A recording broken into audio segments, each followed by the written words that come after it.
আসসালামু আলাইকুম প্রিয় শিক্ষার্থী, বর্তমান সময়ে সবচেয়ে আলোচিত এবং গুরুত্বপূর্ণ টপিক সেটা হচ্ছে পদ্মা ব্যারেজ।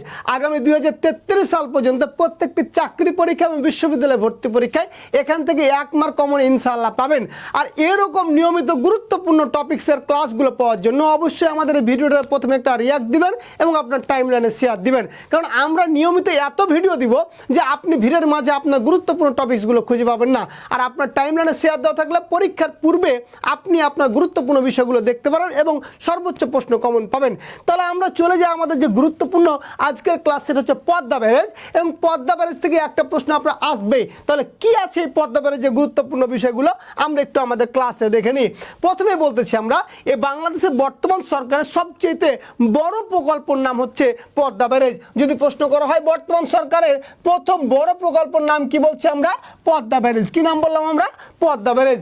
আমাদের এই পদ্মা ব্যারেজ থেকে মোস্ট গুরুত্বপূর্ণ প্রশ্ন, এবং এই প্রশ্নটা আসবেই, প্রশ্নটা হচ্ছে পদ্মা ব্যারেজের দৈর্ঘ্য কত?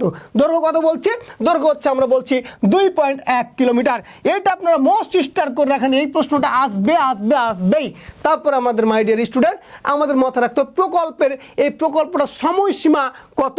এই প্রকল্পটার সময়সীমা হচ্ছে জুলাই 2026 থেকে জুন 2033 সাল পর্যন্ত। এক কথায় আপনার 2026 থেকে 2033 সাল পর্যন্ত। তারপর আমরা বলতেছি এই পদ্মা ব্যারেজটা নির্মাণ স্থানটা কোথায়? এটা হবে পাংশা উপজেলা, রাজবাড়ী জেলা। কোথায় বললাম? পাংশা উপজেলা, রাজবাড়ী জেলা। এটাও মোস্ট গুরুত্বপূর্ণ একটি প্রশ্ন, মোস্ট গুরুত্বপূর্ণ প্রশ্ন। এটা পদ্মা প্রকল্প সময়সীমাটা আমাদের জন্য গুরুত্বপূর্ণ প্রশ্ন। এখন কথা হচ্ছে এই প্রকল্পটা অনুমোদন করে কে? কে অনুমোদন করে বলছি? একনেক। কি নাম বললাম? একনেক। একনেক থেকে আমাদের মাথায় রাখতে হবে যে প্রকল্পের আমাদের অনুমোদন করে কে, বলছি একনেক। এটা মোস্ট গুরুত্বপূর্ণ প্রশ্ন।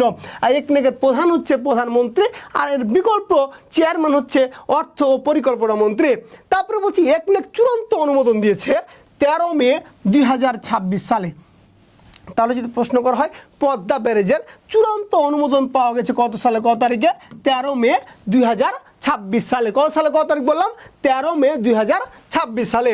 এখন কথা হচ্ছে এই পদ্মা ব্যারেজটা বাস্তবায়ন করবে কে? এটা হচ্ছে পানি উন্নয়ন বোর্ড। কোন উন্নয়ন বোর্ড বললাম? পানি উন্নয়ন বোর্ড। তারপর আমরা বলতেছি যে এই পদ্মা ব্যারেজটা কোন মন্ত্রণালয়ের অধীনে? পদ্মা ব্যারেজটা হচ্ছে পানি সম্পদ মন্ত্রণালয়ের অধীনে। কোন মন্ত্রণালয় বলছে? পানি সম্পদ। মোস্ট গুরুত্বপূর্ণ প্রশ্নের মধ্যে রয়েছে। এখন কথা হচ্ছে পদ্মা ব্যারেজে কি রয়েছে? যেমন আমরা দেখেছি আমাদের সময় এর আগে যে পদ্মা সেতুতে পিলার কয়টা, আমরা পিলার পড়েছি, স্প্যান পড়েছি, ঠিক তেমনই এখান থেকে মোস্ট কিছু গুরুত্বপূর্ণ প্রশ্ন রয়েছে। যেমন স্পিলওয়ে কয়টা থাকবে? এটা হচ্ছে 78টা। কয়টা বলছে? 78টা। কয়টা বললাম আমরা? 78টা। তাহলে যদি প্রশ্ন করা হয় যে পদ্মা সেতুতে স্পিলওয়ে কয়টি বলছি? 18টি। আন্ডার স্লুইস কয়টি? আন্ডার স্লুইস হচ্ছে 18টি। কয়টি? 18টি। ফিস পাস কয়টি? ফিস পাস হচ্ছে 2টি। ফিস পাসের কাজ কি? এটা হচ্ছে মাছগুলো এ পাশ থেকে ও পাশ যেন যেতে পারে, এটা হচ্ছে ফিস পাসের কাজ। তারপরে বলছি প্রকল্পের ব্যয় প্রথম পর্যায়ে ধরা হয়েছে 34,497 কোটি টাকা।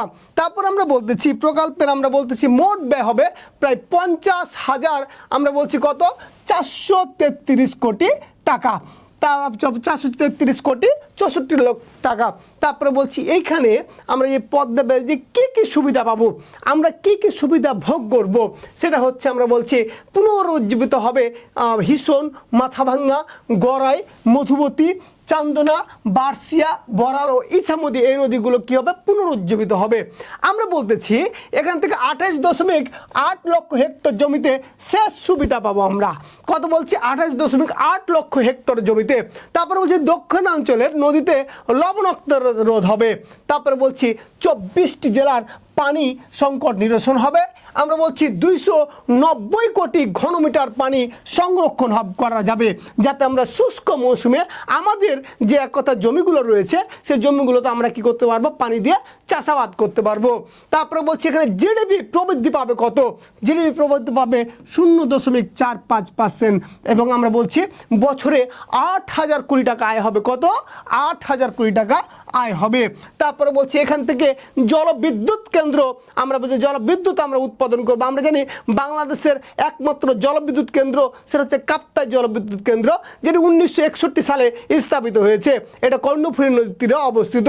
আর আমরা জানি এখান থেকে পদ্মা ব্যারেজ থেকে জলবিদ্যুৎ আমাদের উৎপাদন হবে 113 মেগাওয়াট। এটা কিন্তু খুব গুরুত্বপূর্ণ প্রশ্ন। প্রশ্ন করবে যে কাপ্তাই আমরা জানি পদ্মা ব্যারেজ থেকে কত মেগাওয়াট বিদ্যুৎ উৎপাদন করা হবে, কত বলছি 113 মেগাওয়াট। আর এই হচ্ছে আমাদের পদ্মা ব্যারেজ থেকে গুরুত্বপূর্ণ তথ্য। প্রিয় শিক্ষার্থী, আমরা আবারও বলছি এইখান থেকে মাস্ট একটা প্রশ্ন আসবে।